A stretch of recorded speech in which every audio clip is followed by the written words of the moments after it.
Pacific మహాసముద్రంలోని దక్షిణ China సముద్రంపై గత కొన్నేళ్లుగా వివాదాలు కొనసాగుతూనే ఉన్నాయి. అక్కడ ఉద్రిక్త పరిస్థితులను సృష్టించి ప్రత్యర్థులను బెదరగొట్టడం చైనాకు కొత్త కాదు. ఈసారి ఫిలిప్పీన్స్ ను లక్ష్యంగా చేసుకుని ఒక పెద్ద వార్షిప్ ను సముద్ర జలాలపైకి తెచ్చింది చైనా. 3 ఒలింపిక్ స్విమ్మింగ్ పూల్స్ అంత పెద్ద సైజులో ఉంటే ఆ వార్షిప్ ను ప్రపంచంలోనే అతిపెద్ద కోస్ట్ గార్డ్ వెసల్ గా పేర్కొంటూ దాన్ని మాన్స్టర్ అని పిలుస్తున్నారు. 12,000 టన్నుల బరువు, 165 మీటర్ల పొడవున ఉంటే ఈ వార్షిప్ లో హెవీ మిషన్ గన్స్ లోడ్ అయి ఉంటాయి. అయితే ఈ విషయాన్ని గుర్తించిన ఫిలిప్పీన్స్ అప్రమత్తమైంది. వెంటనే కోస్ట్ గార్డ్లను రంగంలోకి దించింది. ఫిలిప్పీన్స్ కు సంబంధించిన అతి ముఖ్యమైన స్పెషల్ ఎకనామిక్ జోన్ ప్రాంతానికి నౌక ప్రవేశించిందని, వెంటనే తిరిగి వెళ్లాలని హెచ్చరించింది. కానీ చైనా దాన్ని పట్టించుకోలేదు. పైగా తమకు అక్కడ ఉండే హక్కు ఉందని గట్టిగా వాదించింది. ఫిలిప్పీన్స్ కూడా వెనకడుగు వేయడం లేదు.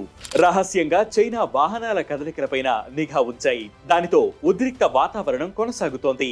తైవాన్ పైన కూడా ఇదే రకమైన వ్యూహాలను ప్రయోగిస్తోంది చైనా. దీనిని గన్బోట్ డిప్లొమసీ అంటారు. మిలిటరీ సత్తాను ప్రదర్శిస్తూ నిత్యం ప్రత్యర్థులను రెచ్చగొట్టడం అన్నమాట. గత నెలలో తైపీ సముద్ర జలాల్లోకి 90 చైనీస్ వార్షిప్లు ప్రవేశించాయి. తైవాన్ ఎయిర్ డిఫెన్స్ జోన్ లోకి అవి ప్రవేశిస్తున్నట్లు గుర్తించారు. తైవాన్ తూర్పు సరిహద్దు వ్యాప్తంగా వాటిని మోహరించి సముద్రం దిగువన ఉండే కేబుళ్లను చైనా ధ్వంసం చేసింది.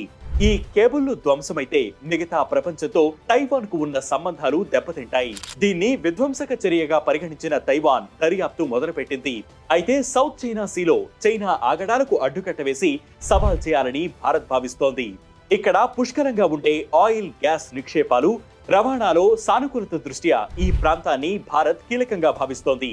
భౌగోళికంగా సౌత్ చైనా సీ అనేది హిందూ మహాసముద్రానికి ముఖద్వారం. ఇక్కడ ఉద్రిక్తతలు పెరిగి అవి యుద్ధానికి దారితీస్తే అది హిందూ మహాసముద్రంలో తన ఆధిపత్యాన్ని దెబ్బతీస్తాయని భారత్ ఆందోళన వ్యక్తం చేస్తోంది. ఆ పరిస్థితి ఎదురవ్వకుండా ముందుగానే భారత్ అప్రమత్తమవుతోంది. చైనాతో ఇబ్బంది పడుతున్న ఫిలిప్పీన్స్ కి మిలిటరీ పరంగా అండదండలు అందించాలని నిర్ణయించింది. ఫిలిప్పీన్స్ కోస్ట్ గార్డ్స్ కి 7 హెలికాప్టర్స్ సమకూరుస్తాం అని ఇప్పటికే ప్రకటించింది.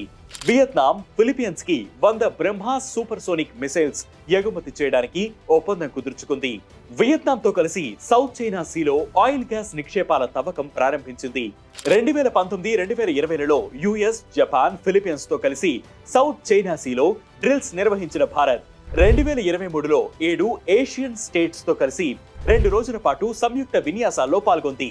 చైనా ఆధిపత్యాన్ని సవాల్ చేయడానికి వ్యూహాత్మకంగా అడుగులు వేస్తోంది. ఇది వాటి ఎక్స్ప్లెయినర్. దీనిపై మీ అభిప్రాయాన్ని కింద కామెంట్ సెక్షన్ లో మెన్షన్ చేయండి. ఇలాంటి ఎక్స్ప్లెయినర్స్ ఎప్పటికప్పుడు తెలుసుకునేందుకు వెంటనే వేటు న్యూస్ యాప్ ని డౌన్లోడ్ చేసుకోండి. వేటు న్యూస్ తెలుగు యూట్యూబ్ ఛానల్ ని సబ్స్క్రైబ్ చేయండి.